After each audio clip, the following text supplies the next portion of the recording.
Hey everyone, and welcome back to my channel. My name is Josh, and this is your stimulus check update for the next stimulus package for Friday, January 14th. I hope everyone is off to a good and safe start to the Friday so far, and that you all have a wonderful weekend ahead. In this video, I'll be discussing updates in regards to the current relief package and the third stimulus check. I'll also be discussing the $2,000 direct payments, what's in Joe Biden's proposal, and then I'll be wrapping up this video by answering some of the comments and questions that I received in my previous video.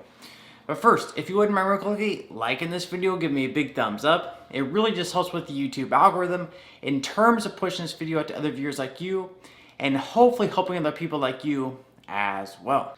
Okay, so after days of waiting for Joe Biden to release his stimulus proposal, it's finally available to the public. Biden's proposal, called the American Rescue Plan, totals $1.9 trillion and was designed to help businesses and American households get through this pandemic. At some point later on in the year, it's expected that he'll try to pass an additional package that will focus more on healthcare and infrastructure. So this is just the first of two big packages he's seeking to pass through. Without further ado, let's go ahead and jump right into what's in Biden's proposal. First off, as expected, there is another direct payment of $2,000 to most Americans, including dependents over the age of 17, who were left out in the first two rounds. People who already received the $600 from the last round of direct payments would only receive $1,400, whereas adult dependents would be eligible to receive the full $2,000. Some lawmakers, including Alexandria Ocasio-Cortez, argue that this money should be an additional $2,000, not just $1,400 on top of the $600 from before. However, it's not, so moving on. Additionally, for those on unemployment benefits, they are expected to increase on a weekly basis at $400, and they would also be extended through the end of September. This would extend them for a longer duration than the most recent bill, and also at $100 more per week than what they are at now. Even though some lawmakers, such as Democratic Senator Ron Wyden, called on Biden to extend these benefits at $600 per week, it looks like Biden is deciding to go on another direction. Furthermore, Biden is also including an investment of $20 billion towards a vaccination program in partnership with states, localities, and tribes. He's also going to be allocating $50 billion to cover the purchase of rapid tests, expand testing, expand lab capacity, and help schools and local governments with testing protocols. Moreover, his plan also includes emergency paid sick leave for parents juggling child care responsibilities.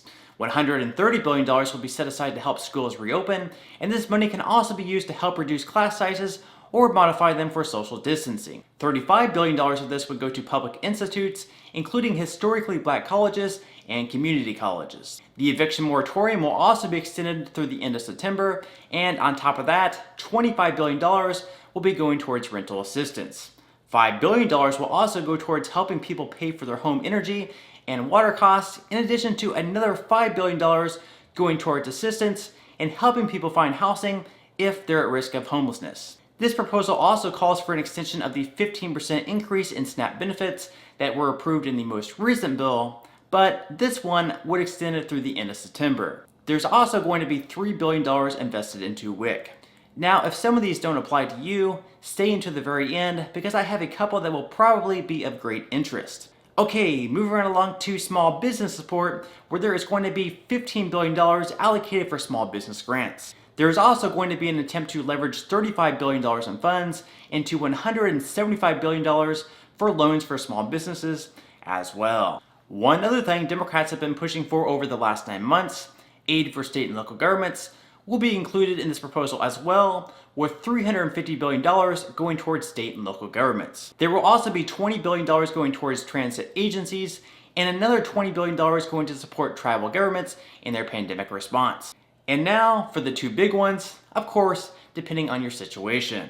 First off, Biden plans to expand the child tax credit, which will make it fully refundable for the year, and it'll also increase the credit to $3,600 per child under the age of 6, and $3,000 for each kid between the ages of 6 and 17. Under Biden's plan, the phase-out period for the child benefits for single parents is $200,000, and for married couples, it's double that at $400,000. This benefit would not be permanent as it would only last 1 year. Finally, probably the biggest and most debated one yet, he would call on Congress to raise the federal minimum wage up to $15 per hour. This is a big one because the federal minimum wage has not been increased since 2009, and it's currently only at $7.25 per hour. Even though many states have already increased their own minimum wage up to $15 per hour, some states are still well below that, and Biden argues that no one should be forced to live below the poverty line. Of course, $15 per hour in California obviously isn't going to go nearly as far as it would in Oklahoma, so the cost of living here really matters a lot. Now, critics of this increase say that it will only further hurt small business owners who will be forced to lay off employees and be forced into working longer hours. Some jobs, they argue, aren't meant to have larger wages, and that could mean lower skilled workers being laid off. With this, we could definitely see an increase in unemployment. We may also see an increase in the amount of technology used, which, of course, we're already seeing in many stores across the nation. Take Walmart, for example. If you go into one of those stores, usually they have multiple self-checkouts open with only a couple of cashiers available. So whether or not we see this federal minimum wage get increased, we are still going to see robots taking over. Still though, even though proponents of this increase say that people deserve a living wage, critics say prices will only increase with it and that it may force businesses to begin laying off employees. With that said, at the end of the day, this is just Biden's proposal, and it may change significantly from where it is now up until it possibly gets signed into law. So we may see a lot of what's in here either taken out completely or significantly reduced. It's also possible we see more things added into this proposal as well. Remember, Biden is not able to come into office day one and pass an executive order for these things. First off, they must pass it through both chambers of Congress before it's sent to the president's desk to be signed into law. So all these topics will most definitely be heavily debated on before even coming to a vote. Now, I do expect the majority of what's in this bill to stay, such as the direct payments, unemployment benefits, and virus assistance aid, but overall, we'll just have to wait and see.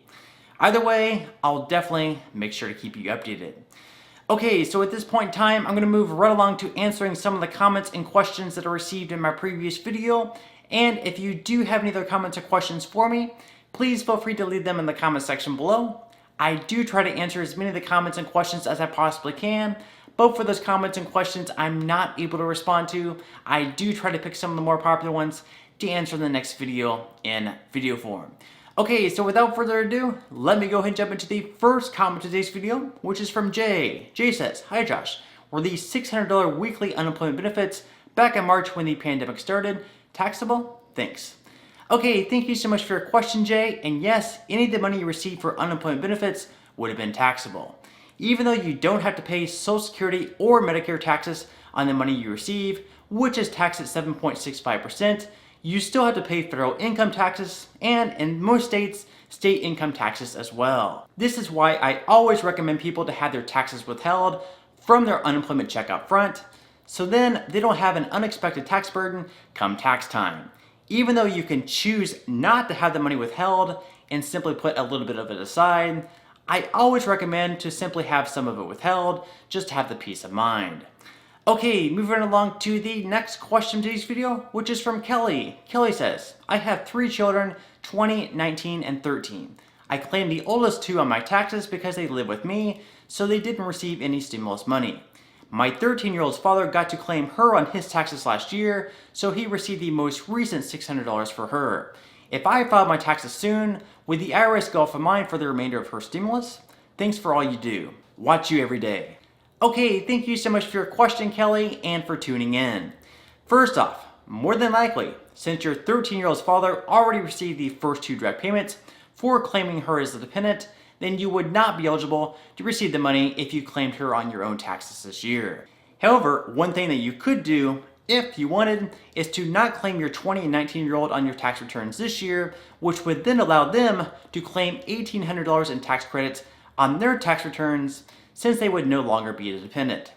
Okay, moving along to the next question of today's video, which is from Lorenzo. Lorenzo says, "Okay, if you were claimed as an adult dependent last year, but not this year, are you eligible for the $2,000? Alright, thank you so much for your question, and yes, if you aren't being claimed on anyone's tax returns as a dependent this year, then you'll be able to, so far, claim $1,800 in tax credits on the returns that you file. This $1,800 would be from the first and second round of direct payments. Moreover, even if you do end up getting claimed as a dependent this year, once again, as I mentioned, if they end up passing Biden's stimulus proposal, you'll still be eligible to receive $2,000 since adult dependents are eligible for the next stimulus payment as well. Alright, so on that note, I'm going to go ahead and wrap up this video. If you did enjoy the content in this video and you'd like to see more videos like it, please consider subscribing to my YouTube channel. It is completely free to do so, and it's a great support to me. Also, if you'd like to receive 4 free stocks from Webull, with 2 of them valued all the way up to $1,600 each, or 1 free stock from Robinhood just for signing up, please feel free to claim those free stocks by clicking the link in the description box below. And finally, if you join Rakuten with my referral link in the description box below and spend at least $20, Rakuten will give you $20 cash back. This means that you can buy an item through Rakuten with one of their referral links, such as Adidas, for $20, which would be right around $22 after tax, and Rakuten will give you $20 just for making that purchase. This is just an incredible deal that I would love for everyone to take advantage of. Okay, so until next time, I'll see you guys, and I hope you have a great day today.